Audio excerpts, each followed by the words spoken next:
हर जुम्मे से इतवार अपने पसंदीदा प्रोग्राम खबर से खबर को यूट्यूब चैनल पर देखने के लिए डॉन न्यूज़ के ऑफिशियल यूट्यूब चैनल पर आएं, सब्सक्राइब करें और बेल आइकन भी प्रेस करें।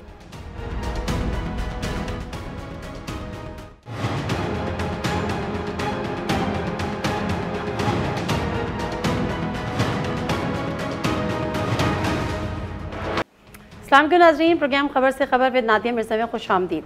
नाज़रीन, आज जो महंगाई का हाल है उसने और इस हालिया इजाफे ने कम अज़ कम तमाम के तमाम आवाम को पीडीएम के साथ या अपोजिशन को एक सफ़ में लाके खड़ा कर दिया है। और अगर हम इस वक्त ये कहें कि पीडीएम में भी एक नई रूह फूंक दी है तो ये भी शायद गलत नहीं होगा, क्योंकि मुल्क भर में एहतजाजी मुजाहरों का बाकायदा ऐलान कर दिया गया पीडीएम के प्लेटफॉर्म से। दूसरी तरफ पीपल्स पार्टी के जलसे में बिलावल भुट्टो जरदारी ने तो यहाँ तक कह दिया है कि अगली हुकूमत हमारी होगी और उसके साथ साथ हुकूमत आने के पहले दिन वो क्या करेंगे उसका भी उन्होंने ऐलान कर दिया और बता दिया। नाज़रीन, 2018 में जब अवाम ने पीटीआई को वोट दिया तो अपनी एक उम्मीद की एक आखिरी किरण के तौर पर दिया कि जी ये उम्मीद की आखिरी किरण है और इसके बाद तो कोई पार्टी हमारे सामने है ही नहीं। लेकिन पीटीआई की हुकूमत इस तरह से वजूद में तो आ गई, लेकिन अपनी नाक़िस कारकर्दगी और ख़ासतौर पर माशी बदतरीन पॉलिसी की वजह से आज वो उम्मीद टूटती चली जा रही है। तो सवाल यहाँ पर यह है कि क्या आज भी हकीकतन ये पीटीआई की हुकूमत ही आखिरी ऑप्शन है, और जो ये समझते रहे पीटीआई वाले कि जी हम आखिरी ऑप्शन है, क्या वो वाकई आखिरी ऑप्शन है? एक बड़ा मशहूर शेर है कि मुझे ये भरम था, मैं बड़ा अहम था। ऐसा ना हो कि कल उनको ये पढ़ना पड़ जाए। जो आज की पैनलिस्ट है उनसे आपका तारुफ करा देती हूँ। शौकत यूसुफ़ज़ई साहब सीनियर पी रहनुमा हैं, सूबाई वज़ीर बराए मेहनत सक़ाफ़त। अस्सलाम वालेकुम शौकत यूसुफ़ज़ई साहब, बहुत शुक्रिया आपके टाइम का। हमारे साथ सेनेटर कामरान मुर्तज़ा साहब मौजूद हैं, JUIF के सीनियर रहनुमा। अस्सलाम वालेकुम सेनेटर साहब, बहुत शुक्रिया आपके टाइम का भी।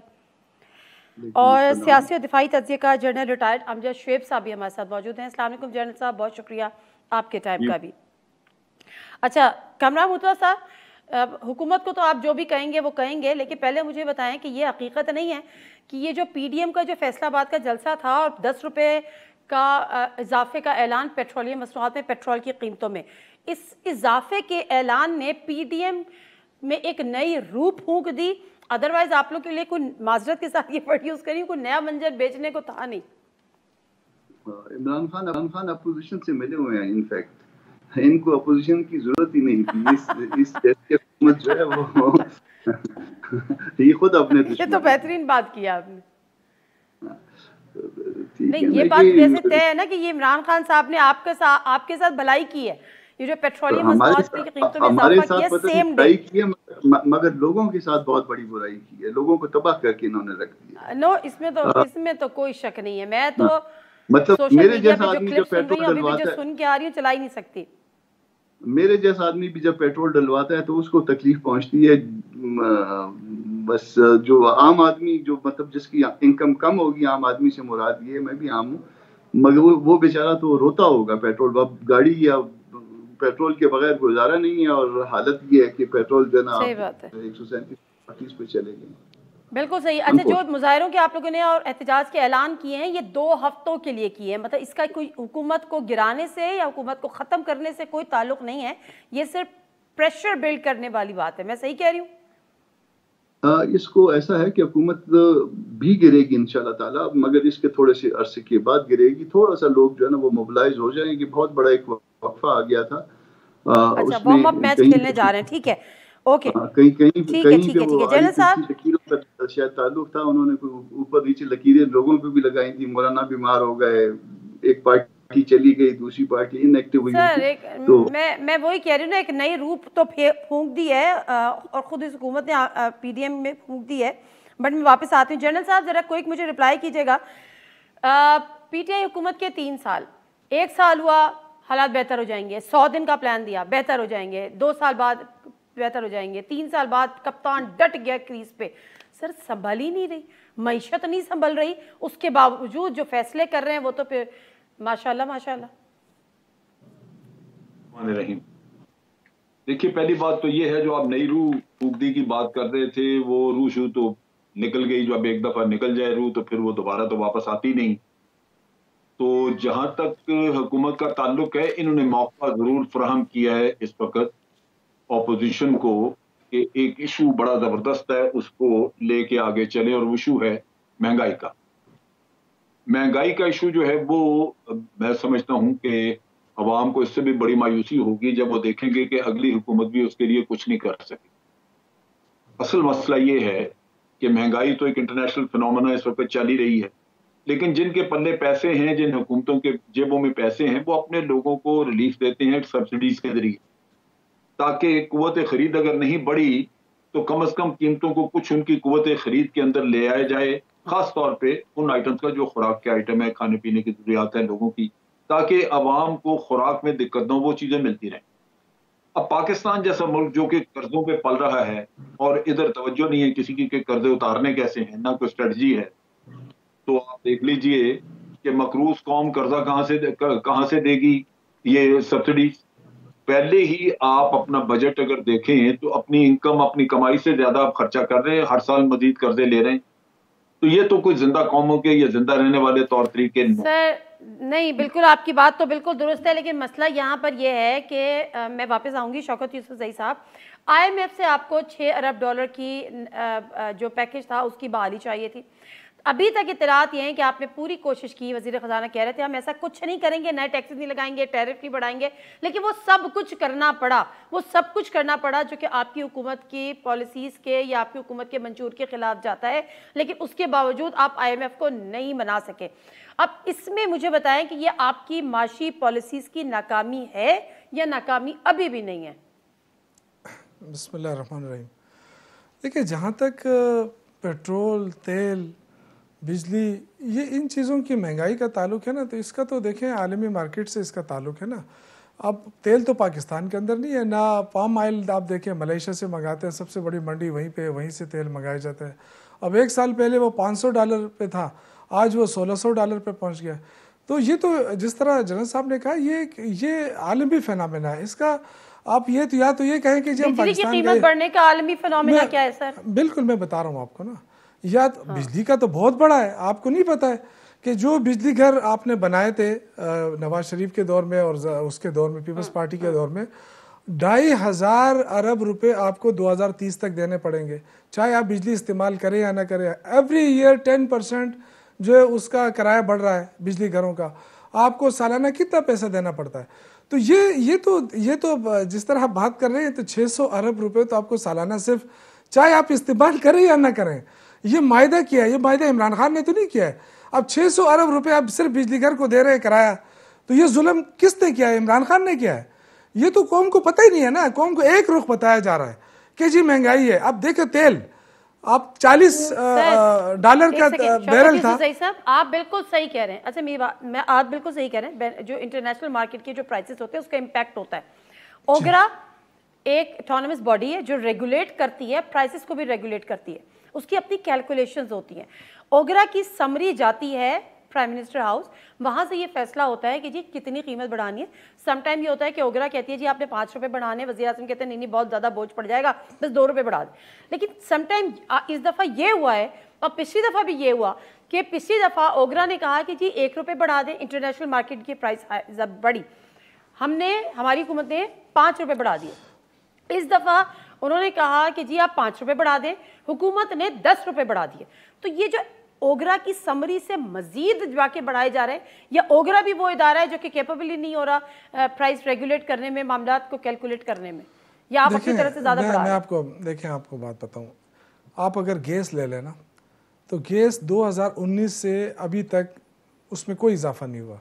पूरी दुनिया के अंदर आप देखें, UK के अंदर देखें जहाँ से गैस प्रोड्यूस हो रहा है, उनके देखे कितनी मरतबा, कोई 10 दफा तो वहाँ इंक्रीज हुआ है उसमें। पाकिस्तान में पहले मुझे पेट्रोल इसका नहीं, ओगरा का पेट्रोल का बताएं। देखें, मैं आपको बता रहा हूँ कि 1 साल पहले 40 डॉलर फी बैरल था, आज जो है वो 85 रुपए फी बैरल। मैं ये बात ही नहीं कर रही, तो ये मैं मानती हूं। नहीं, देखिए मैं मान रही हूँ, मैं एक दूसरी तरफ आपको आ रहा हूँ ना। देखिए, जब 40 रुपए था ना, तो उस वक्त 52% टैक्स लेती थी PMLN की गवर्नमेंट, ये रिकॉर्ड पे मौजूद है।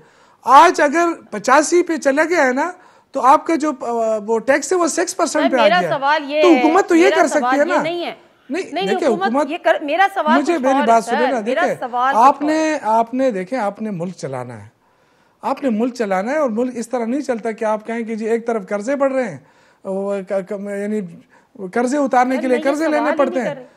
नहीं, मैं इसी पे तो आ रहा हूँ। देखिए हुकूमत, मैं आपको हुकूमत की बात कर रहा हूँ ना। अच्छा मेरा सवाल क्या था सर? आपका सवाल यही है ना कि ओगरा ने क्या प्रपोज किया और इधर क्या हुआ, तो मैं यही अर्ज कर रहा हूँ कि देखिए इस मुल्क का वजीर खजाना होता है, इस मुल्क का वजीर खजाना होता है, वो बताता है कि जी कितना हम रिलीफ दे सकते हैं, कितना, तो रिलीफ कितना बड़ा मिला है, लेकिन वो नहीं बताया जा रहा है। देखिए मेरी बात सुने ना, ओगरा जो भी करता है मैं तो रेगुलेट करता है ना उसको, लेकिन दूसरी तरफ अगर आप गैस की कीमतों में इजाफे की बात आती है, कभी हमने इजाफा नहीं किया। देखो ये अगर आप उस पे चाहते हैं इंडिया पे चले जाए, हम हमारे से ज्यादा गुर्बत नहीं है इंडिया के अंदर, हमसे ज्यादा गुर्बत है, लेकिन हमें देखे ये आइसोलेट करके बात की जाती है। इंडिया हमारे पास है और ममालिक हमारे साथ है, आप बताएं क्या वहां तेल सस्ता है? इससे ज्यादा महंगा है, यूके के अंदर इससे ज्यादा महंगा है, लेकिन वो उसको कट करके बताते हैं। सर एक सेकंड, नहीं कट नहीं करके बताते हैं। अगर प्राइसेस बढ़ रही होती हैं तो इनकम जनरेशन की भी कोई plan A, plan B, plan C होता है। महंगाई का तोड़ ये नहीं होता कि महंगाई को कम कर दें, महंगाई का तोड़ ये होता है कि इनकम को जनरेट कर दें। इस बात से आप इत्तेफाक नहीं करती कि हमारा एग्रीकल्चर सेक्टर अच्छा हुआ है, हमारा सनती सेक्टर अच्छा हुआ है, हमारा जो तामीराती सेक्टर क्या वो बेहतर नहीं हुआ? इस बात से अच्छा मैं जरा कामरान मुर्तज़ा साहब से बात कर लूं, एक सेकंड। कामरान मुर्तज़ा साहब, एग्रीकल्चर सेक्टर अच्छा हुआ है, आपका बिजनेस कम्युनिटी आपसे खुश है, आप कहते हैं कि जी हमारा इंडस्ट्रियल सेक्टर अच्छा हुआ है, हर कोई ये बात मानता है। और आज फवाद चौधरी साहब ट्वीट कर रहे थे, उससे पहले भी उन्होंने कहा था कि मिडिल क्लास की थोड़ी सी मुश्किलात है, गुजारा कर लें। तनख्वाहदार तबका जो है वो मुश्किलात का शिकार है, तो प्राइवेट मालिकान जो है वो उनकी तनख्वाहों में इजाफा कर दें। सर बात यहाँ पर मैं शौकत यूसुफ़ज़ई साहब से ये कह रही हूँ कि आप अगर इंटरनेशनल मार्केट के हिसाब से महंगाई बढ़ाते हैं, कीमतों में इजाफा करते हैं, तो दूसरी साइड पे इनकम जनरेट करने के तरीके क्यों नहीं बताते? उन पॉलिसीज पे काम क्यों नहीं होते कि लोगों की इनकम बढ़े? This is the only solution to face this sort of inflation. Sir दो ही बातें होती हैं ना, दो बातें होती हैं, बैलेंस करना होता है मईशत को। अगर चीजें महंगी हो रही हैं तो उसमें तरीके बनाएं इस तरह के जिससे इनकम बढ़ जाएगी। ये कह रहे हैं कि ये जो पेट्रोल महंगा हो गया, इस वक्त तो सबसे बड़ा इशू जो है पेट्रोल है, जो रिसेंट जो इन्होंने जख मारी है। ये 70 रुपए जो है ना लीटर पे यहाँ पे कोयटा में मिल रहा है। ईरानी पेट्रोल स्मगल होके आता है, रास्ते में पता नहीं वो किन किन जगहों पे जाया होता होगा, पैसे देते होंगे जो लोग, गरीब लोग उसको जो है ना वो स्मगल करके लाते हैं। 70 रुपए ईरान से लाया हुआ पेट्रोल जो है ना आज भी कोयटा में दस्तयाब है। अगर यूसुफ़ज़ई साहब को चाहिए तो यहाँ से मंगवा लिया करें। तो 70 रुपए में जो है ना अगर यहाँ पे पेट्रोल स्मगल होके आ सकता है, रास्ते में चेक पोस्टों से गुजरता है, पता नहीं कहाँ से गुजरता है, कहाँ पे पेमेंट्स होती हैं उसकी, तो इसका मतलब ये है कि 70 रुपए में इधर पाकिस्तान में भी बेचा जा सकता है। मगर इसके बावजूद 137 138 तक ले जाना यानी उससे डबल फर्क साफ जाहिर है ना। अगर आप उसको लीगल तरीके से लाएं तो 40 रुपए में आ सकेगा। गन्नम तो यहाँ पैदा होती थी, यहाँ जरूरत पूरी भी होती थी, आपने उठा के बाहर भिजवा दी, उसके बाद भिजवाने की माजरत के साथ मैं बिल्कुल ठीक है, बिल्कुल ठीक कह रहे हैं आप सेनेटर साहब, मुझे ब्रेक लेने दीजिएगा। मेरी ये कोई कंफ्यूजन दूर करने को तैयार। ओगरा जो है वो 5 रुपए की समरी देता है तो हुकूमत 10 रुपए क्यों बढ़ाती है? मुख्तसर सा ब्रेक लेती हूँ, गुत्थी सुलझाने की कोशिश करेंगे, नहीं सुलझी तो आगे बढ़ जाएंगे।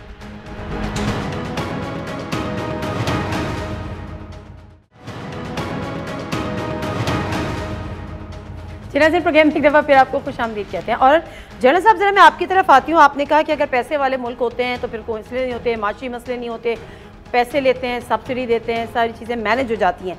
लेकिन मसला यहाँ पे सिर्फ और सिर्फ महंगाई अपनी जगह है। फिर वही बात है कि इनकम जनरेट या इनकम की को बढ़ाने के यहाँ पे कोई पॉलिसी इख्तियार नहीं की गई, कोई लाइमल इख्तियार नहीं किया गया।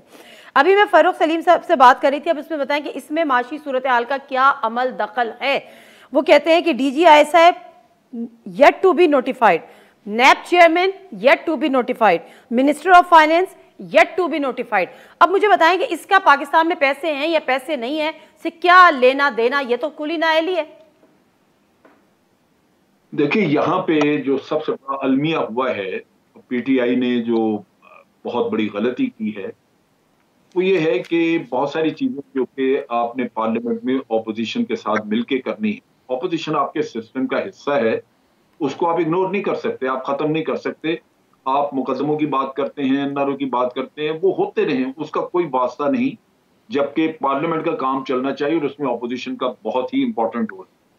इन्होंने ऑपोजिशन के साथ यूं बिहेव किया जैसे कोई जाती दुश्मनी है, और एक वर्किंग रिलेशनशिप की जरूरत थी जिसके जरिए अपने मुल्क का कारोबार सरकार चला सकते थे, वो इन्होंने नहीं किया। वर्किंग रिलेशनशिप डेवलप होने नहीं दी, तो सिस्टम कैसे चले? फिर आप रिलाई करते हैं ऑर्डिनेंसेस पे। तो एक तो ये बहुत बड़ा गवर्नेंस के और इश्यूज के साथ साथ ये बड़ी प्रॉब्लम है कि आप जिन नेशनल अच्छा सर, अपोजिशन का क्या लेना देना है नए DGISI की तैनाती के लिए?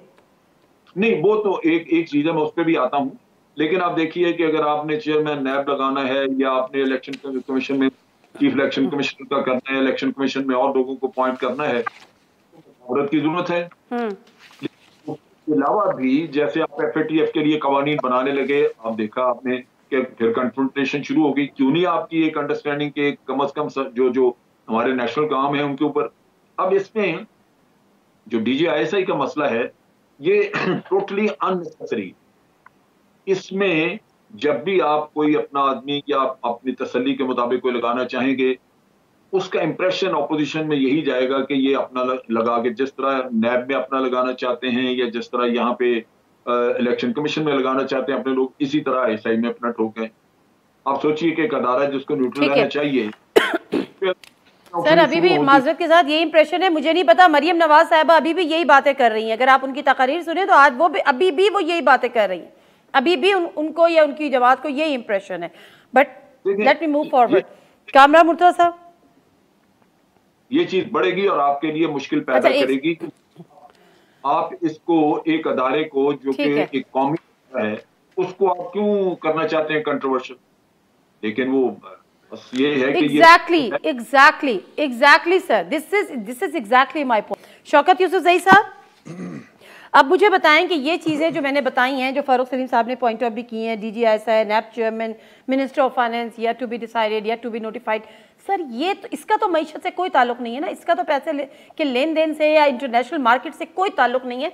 ये तो सरासर आपकी अपनी नाअहली है, इदारों को कंट्रोवर्शियल बना दिया आपने। इसमें कोई कंट्रोवर्सी नहीं है। ये जो कंट्रोवर्शियल बनाया जा रहा है और जलसों के अंदर, चौराहों के अंदर, तो ये कौन लोग कर रहे हैं? इसमें कोई वो नहीं है। चीफ एग्जीक्यूटिव होता है इस मुल्क का और कानून मौजूद है और सबको पता है कि उसमें कानून कायदा क्या कहता है, उसी के मुताबिक फैसले होंगे। अब सर ये कानून और कायदा नया तो नहीं है ना? तो वही तो मैं अर्ज कर रहा हूँ ना। देखिए उसमें पिछली दफा की तैनाती में ये हुआ था, इंटरव्यूज कंडक्ट हुए थे सर। देखें अब ये तो चीफ एग्जीक्यूटिव का वो है ना, जो चीफ एग्जीक्यूटिव जिस तरह चाहे उस कानून के अंदर, कानून से बाहर तो नहीं है ना, कानून में जो मौजूद है उसी के मुताबिक करना है ना। वो कोई अलग कानून बना के पेश कर, अब माजी में नहीं हुआ है, अगर वो करना चाहता है, लेकिन मैं इस पे नहीं जाना चाहता। देखिए ये प्योरली एक ऐसा इदारा है जिसको कंट्रोवर्शियल नहीं बनाना चाहिए, ना ही होना चाहिए। हम भी यही बात कर रहे हैं। मैं इस मुल्क का सबसे अहम तरीन इदारा मैं समझता हूँ इसको। तो मेरे ख्याल से इस पे तो इस तरह की बहस होनी भी नहीं चाहिए। बिल्कुल नहीं होनी चाहिए सर, बिल्कुल नहीं होनी चाहिए। मैं भी यही कह रही हूँ। देखिए आप जरा इंडियन मीडिया के ढोल तमाशे तो सुने, वहां पे कितना तमस्खुर उड़ाया जा रहा है। मैं ये अर्ज कर रहा हूँ कि देखिए ना तो इसका गवर्नेंस के साथ कोई इशू है, ना कोई इस तरह कोई अवाम है, कोई कुछ भी नहीं है। एक चीफ एग्जीक्यूटिव अपने तरीक़ेकार के मुताबिक अगर वो करना चाहता है, जो भी करना चाहता है, फैसला तो उसी ने करना है ना। तो जब फैसला उसने करना है तो उसको छोड़ दिया जाए कि वो कर ले, बजाय इसके कि हम इस पे यहाँ बहस करें, ऐसा होना चाहिए, ऐसा होना चाहिए। सर बात ये है कि मीडिया पे ये चीजें, बिल्कुल सही कह रहे हैं, मीडिया पे ये चीजें आनी नहीं चाहिए थी। मैं ही मानता हूँ, लेकिन जो रिस्पॉन्सिबल मीडिया है ना, मैं उनसे गुजारिश करूँगा कि ये हमारे मुल्क का मसला है और इसका ना आवाम के साथ कोई ताल्लुक है ना, ये ऐसा इशू है कि इस पर हमें कभी भी, हमारे लिए सारे मोहतरम है, सारे ठीक हैं, लेकिन मैं तो इस आगे इस पर बात नहीं करूँगा क्योंकि मैं इसको बड़ा इम्पोर्टेंट समझता हूँ और बड़ा ही हसास मसला ही समझता हूँ, क्योंकि इस इदारे ने इस मुल्क के लिए बहुत कुछ किया है। अच्छा चलें ठीक है सर, इस इदारे से आ जाए। नैब का chairman yet to be notified, आपके पास, आप वजीर खजाना की अभी कोई बात कर रहा था, आपके पास वजीर खजाना नहीं है सर, मुशीर खजाना थे जिनकी मुद्दत आज खत्म हो रही है। देखिए मेरी बात सुने, उस पे किसी को वो नहीं होना चाहिए, नहीं है तो कोई तरीका तो हो जाएगा ना, बगैर वजीर खजाना के तो नहीं चलेगा तो मसला है, कहीं ना कहीं से आ जाएगा सर, आ जाएगा उस पे, वो भी आवाम चले जी, उस पे भी आ जाएगा। चले जी, ठीक है। नेब के चेयरमैन के जहां तक ताल्लुक है, एक मिनट, नेब के चेयरमैन के जहां तक ताल्लुक है, देखिए उसमें क्लियर कट लिखा है अपोजिशन और गवर्नमेंट। अब अपोजिशन आप देखें कि अपोजिशन लीडर के ऊपर केसेस चल रहे हैं, अब ये कॉन्फ्लिक्ट ऑफ इंटरेस्ट है या नहीं, ना केसेस चल रहे हैं अभी, कैसे लेकिन जो बंदा मुल्जिम हो वो अपने लिए जज खुद, सर केसेस चल रहे हैं, वो उसके लिए अलग इदारे हैं केसेस चलने के लिए, पार्लियामेंट से उस केस का कोई ताल्लुक नहीं है। जब वो पार्लियामेंट के सेशन अटेंड कर रहे हैं तो आप जिस बंदे को लगाएंगे नादिया, जिस बंदे को आप लगाएंगे उससे आप तवक्को रखेंगे ना। चले ठीक है, फिर इंतजार करते हैं। मैं तो ये अर्ज कर रहा हूँ कि ये अपोजिशन बैठ के खुद कोई फैसला कर ले ना, ये क्यों खुद कोई फैसला क्यों नहीं कर पा रही है जो उससे करवा रही है। कर ले ब्रेक ले लेते, मैं ब्रेक ले लेती हूँ, ब्रेक से वापस आती हूँ हमारे साथ में।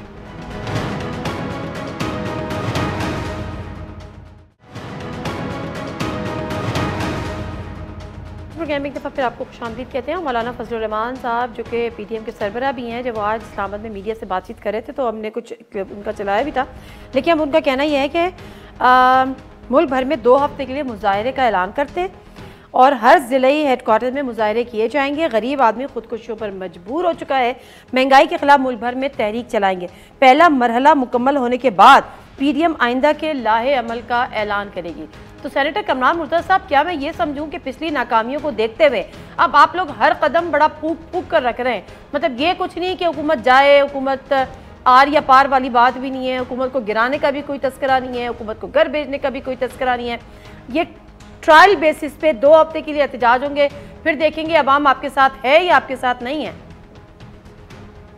आप इसको किस तरह से डिक्लेयर कर रही हैं? अगर लोगों को अवेयरनेस दे दी है हमने, अगर फर्स्ट सवाल कर रही हैं, अगर कोई गवर्नमेंट नहीं भी गिरी और अवेयरनेस लोगों को दे दी है हमने, तो ये भी क्या काफी नहीं है?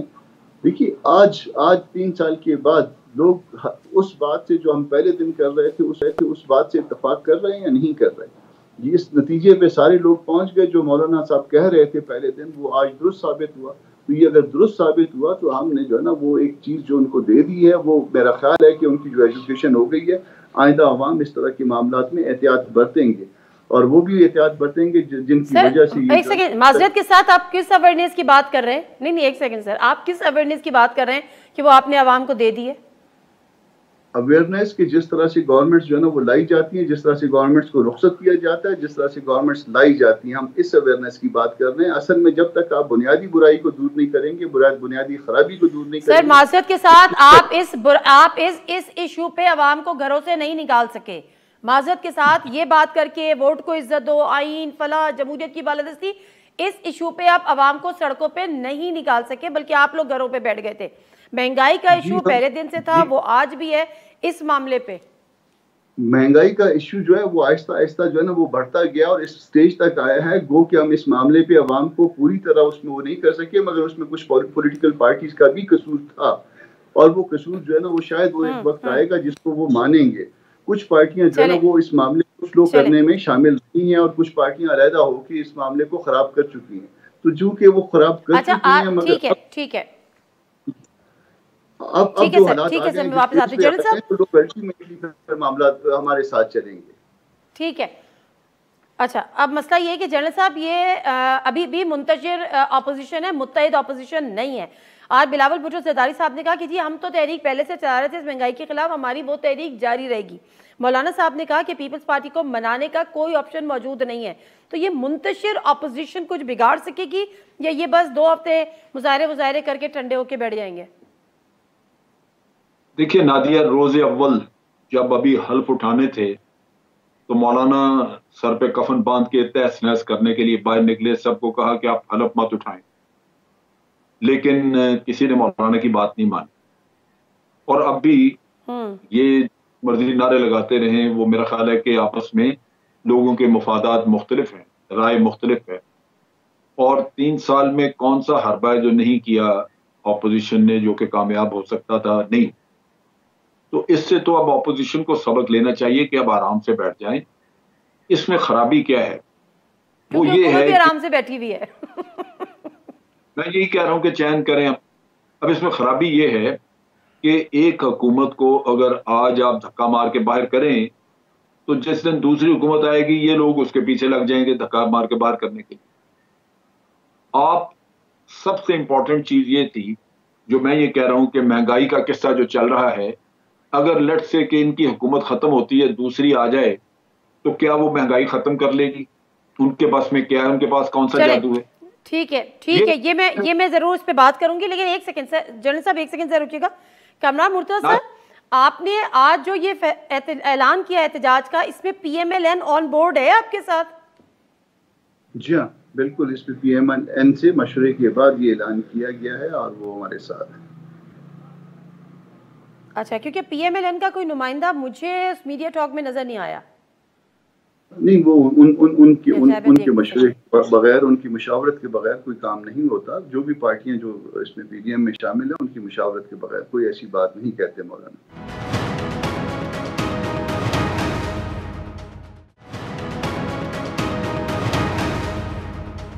शौकत यूसुफजई साहब, आज मैं पढ़ रही थी जब शेख रशीद साहब मीडिया से गुफ्तगू कर रहे थे, वहाँ जब हम सुन रहे थे, उन्होंने एक बड़ी इंपॉर्टेंट चीज़ की। शेख रशीद साहब अमूमन हमेशा ही कहते थे ये 5 साल भी हुकूमत पूरी करेगी, अगले 5 साल भी उसके होंगे, लेकिन आज का जो शेख रशीद साहब का बयान था वो बड़ा इंपॉर्टेंट था। उन्होंने कहा मरियम को मुखातिब करके कि इमरान खान, आपने कहा था कि इमरान खान जा रहे हैं, वो कहीं नहीं जा रहे। इमरान खान की हुकूमत ये 5 साल मुकम्मल करेगी, आइंदा इंतखाबात की तैयारी करे जिसका फैसला कौम करेगी। तो पहले जो एक कॉन्फिडेंस लेवल हमें नजर आता था हुक्मरानों के अंदर, बल्कि माजरत के साथ आपको हटा के गर्दनों में सरिये, वो मुझे नहीं पता कि आज कहाँ है। देखिए नादिया, पहली बात तो ये है कि PDM की आपने बात की, परसों यहाँ पे जलसा हुआ, इन्होंने ऐलान किया कि हम इस्लामिक रेवोल्यूशन लेकर आएंगे, मौलाना फजल रहमान साहब ने कहा, जबकि पहले से ही मैं कहता हूँ 5 साल इनके अपनी दौर सबने देखा है MMA के, तो एक सिंगल चीज़ बताया कि उन्होंने कोई इस्लामी यहाँ पे नाफिज किया है। हम आपको बता सकते हैं कि हमने कुरान शरीफ जो है वो 12वीं तक लाजमी करार दे दिया, हमने कायदा वो कर दिया, यानी बहुत सारे मैं आपको बता सकता हूँ कि हमने किए। इन्होंने कभी एक चीज़ कभी वो नहीं किया। 12 रबीउल अव्वल का ऐलान हुआ है, पूरी पाकिस्तान के अंदर मनाया जा रहा है, उस पर भी ऑब्जेक्शन कि जी ये क्यों मनाया जा रहा है, इसमें क्या वो है। अब आप मुझे बताएं कि जब भी कोई मुश्किल वक्त आता है, अगर अल्लाह की तरफ आप रुजू करते हैं तो क्या इसमें कोई बुराई क्या है? हमें तो अल्लाह की तरफ ही लौटना है ना।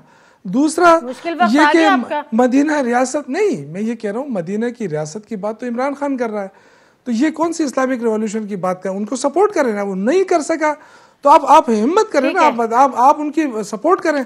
दूसरा देखिए, आवाम जो है ना, आवाम ऐसा नहीं निकलेगी इनके साथ, इसलिए कि बहुत सारी चीज़ें जो है ना, सारे फैक्टर्स होते हैं। एक महंगाई के फैक्टर्स को आप एक तरफ रख दें, और वो भी आपको पता है कि किस वजह से है।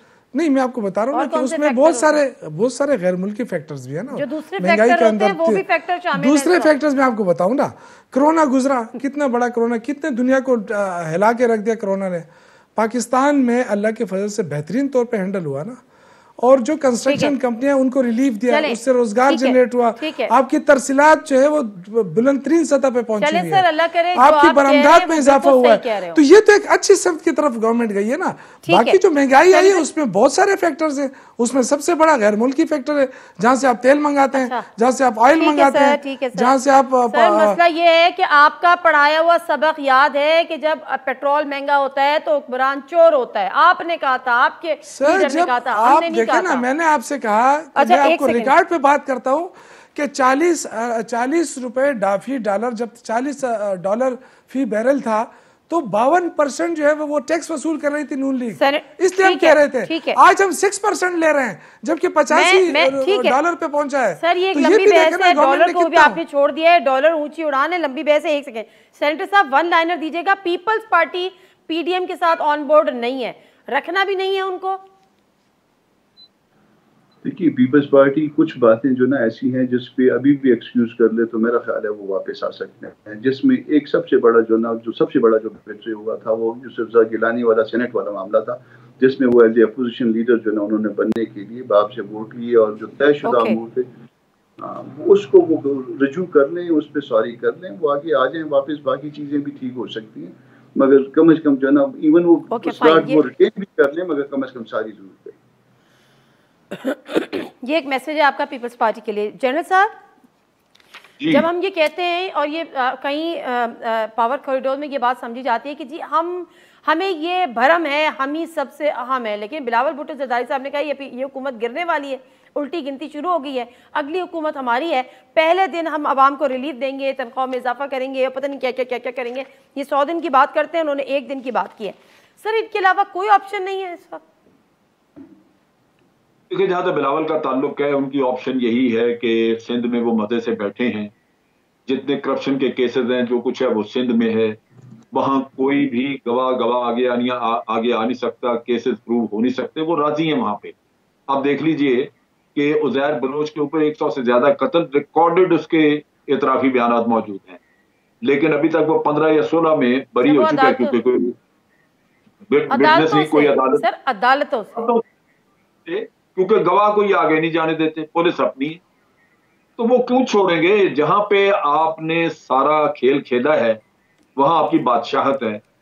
ये तो मैं समझता हूं कि जो देखें, मौलाना भी जो कहते हैं कि हम इस्लामी निजाम लाएंगे, ये वो मौलाना के पास मैक्सिमम 3 से 5 सीटें होती हैं, कैसे लेके आएंगे? इनके दूसरे जो लोग बेवकूफ हैं वो मौलाना की बगल में है सारे।